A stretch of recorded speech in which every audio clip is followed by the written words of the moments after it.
In thinking about the importance of culture in language access, so in both interpreting and translation, language is not inextricable from culture. And the critical role of an interpreter is to be able to bridge that connection and to understand when there's cultural nuance. So for example, if a parent is engaged with a teacher in a parent-teacher conference, and that parent may be from a system of education that's so different that the concept of a report card in the way that we understand a report card in the United States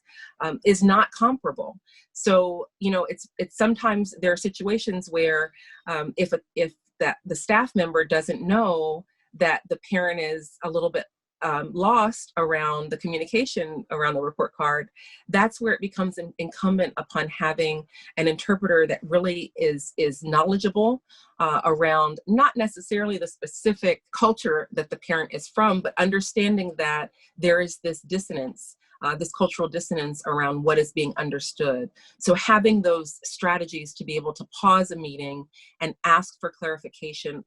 on behalf of the parent in some instances when it's very clear that the parent does not know what's happening. And also, you know, being able to connect with language is one thing, but knowing that, you know, we think about culture in so many different ways. And culture, of course, is that top 10% of the iceberg, but then there's so much deep culture that can often also resonate around emotion. And when we think about some of the systems in education in the United States, that those systems can often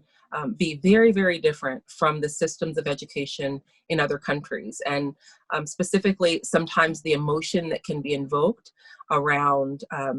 for example, identification for special education services, that can be something that an interpreter needs to be sensitive to as they are communicating information to ensure that the information is communicated in an accurate way, but it's also communicated in a way that the family understands what is taking place.